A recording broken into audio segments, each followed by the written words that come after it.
नमस्कार, लाइव लगातार से मैं राजलक्ष्मी यहाँ मौजूद हूँ और आज यहाँ वाइस कुलपति कोल्हान यूनिवर्सिटी के कुलपति का मुंडन संस्कार किया जा रहा है। यहाँ पर जो हिंदू रीति रिवाज के अनुसार मृत्यु के बाद जो कार्यक्रम किया जाता है, जिस तरह से मुंडन का कार्यक्रम आयोजित किया जाता है और ब्राह्मण भोज की यहाँ पर तैयारियाँ की जा रही है। यहाँ पर हमारे साथ मौजूद है कोल्हान आजसू छात्र संघ के अध्यक्ष हेमंत पाठक, जो कि पूरा आयोजन करवा रहे हैं। हम जानते हैं उनसे कि ऐसी क्या स्थिति आ गई कि कुलपति के जीते जी इस तरह से श्राद्ध क्रम कार्यक्रम का आयोजन करवाना पड़ रहा है। अगर लोग जीवित होते हैं तो हम लोग श्राद्ध नहीं करते हैं, लेकिन अगर कोई आदमी खुद से कह दे कि हम मर गए हैं, मुझे फ़ोन मत कीजिए, और एक पद पे बैठा हुआ आदमी, वो भी ऐसा पद जिसके जिम्मे पूरे कोल्हान विश्वविद्यालय के 10 से 20-25 हज़ार छात्रों की जिम्मेदारी है। किसी छात्र की समस्या के लिए हम लोगों ने फ़ोन किया तो उनका कहना है कि मुझे फ़ोन मत कीजिए, मैं तो आपके लिए मर चुका हूँ। अगर मर गए हैं, सनातन धर्म के अनुसार अगर कोई खुद व्यक्ति कहता है कि मर गए हैं, तो हम तो उनके छात्र हैं, उनके बच्चे हैं, तो कहीं ना कहीं उनकी दिवंगत आत्मा की शांति के लिए हम लोगों ने आज ये आयोजन किया है। भगवान विष्णु के श्री कमलों पे, उनको चरणों पे जगह मिले, स्वर्गीय गंगाधर पांडे जी को आज हमारा छात्र नेता मनोज जी मुंडन करवाए हैं, एक छात्र का कर्तव्य निभाए हैं और उनकी आत्मा को शांति मिले, इसके लिए हम लोग आज ब्राह्मण भोज का आयोजन भी किए हैं। अभी 3 ब्राह्मण यहाँ पे बैठेंगे, भोजन करेंगे, और बाकी जो भोजन है वो चील, कौवा, कुत्ता, चींटी और गाय, इनको हम लोग खिलाएंगे ताकि सारे जगह से उनकी आत्मा को शांति मिले। साफ तौर पे हमारा यही कहना है, कोल्हान की पवित्र धरती पे किसी भी भ्रष्टाचारी के खिलाफ आंदोलन आजसू छात्र संघ निरंतर करता रहेगा, चाहे कुछ भी हो जाए। यहाँ पर इस कोल्हान विश्वविद्यालय में कोई भी भ्रष्टाचारियों के लिए कोई जगह नहीं है। गंगाधर पांडा जब संपूर्णानंद संस्कृत विश्वविद्यालय उत्तर प्रदेश में कुल सचिव के पद पे थे, उनको अतिरिक्त प्रभार दिया गया था एग्ज़ाम कंट्रोलर का। उस समय दर्जनों छात्र का फर्जी सर्टिफिकेट निर्गत करने के मामला में ये भी दोषी सिद्ध हुए थे। SIT की 3 जांचें हो चुकी है। इस मामले में उनकी पत्नी का निलंबन हो चुका है।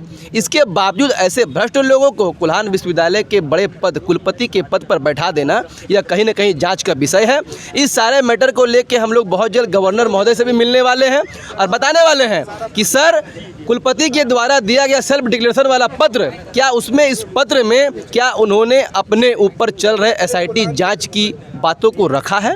अगर नहीं रखा है तो उन पे 420 का केस लागू किया जाए और उनको तत्काल रूप से कुलपति के पद से निलंबन किया जाए। अच्छा, ये इस तरह का कार्यक्रम, श्राद्ध क्रम का जो कार्यक्रम होता है, वो सनातन धर्म के हिसाब से बहुत माना जाता है और बहुत मान्यता होती है। ऐसे में जीते जी इंसान का श्राद्ध क्रम किस हद तक, किस हिसाब से सही? देखिए, पूर्व काल में भी ऐसा होता था कि जब पिता घर पे रहते थे या कोई रिलेटिव घर में रहते थे और बच्चा इस क्षेत्र से बाहर जाके कहीं पढ़ाई या व्यवसाय करता था, और कहीं कहीं ये भी होता था कि जब आपस के परिवार में झगड़ा होता था तो कह देता था कि जाओ, तुम्हारे लिए आज से मर गए।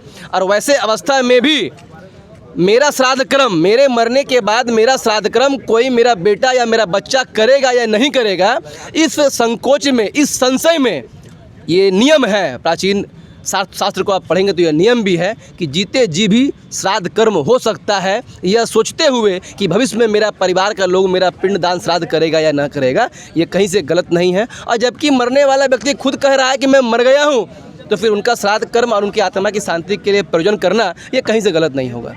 चलिए, तो यहाँ पर जो कुलपति है उन्होंने छात्र नेता को कह दिया कि वो मर चुके हैं और अब छात्र नेता जो है वो इस तरह से श्राद्ध क्रम का आयोजन कर रहे हैं। हम उस छात्र से भी बात करते हैं जो शोक की स्थिति में उन्होंने अपना मुंडन करवाया।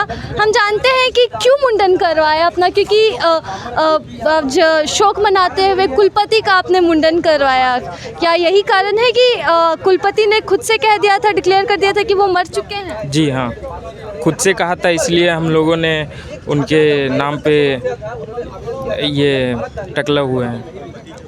तो ये छात्र हैं जिन्होंने अपना मुंडन करवाया यहाँ पर शोक में, और आपको वो तस्वीरें मैं दिखा दूँ कि किस तरह से यहाँ पर श्राद्ध क्रम के लिए यहाँ पर दही और चूड़ा रखा गया है। चूँकि ये भोजन सनातन धर्म में ये मान्यता है कि ये इस तरह से भोजन कौवों को दिया जाता है मृत्यु के बाद।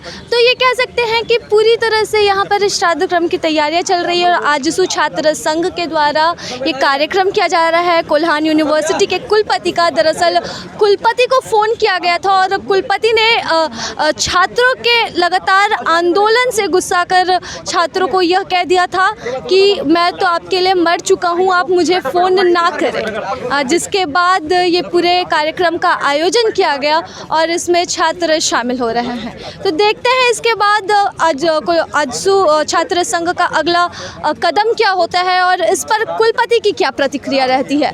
इसी के साथ नमस्कार, मैं राजलक्ष्मी, लाइव लगातार से।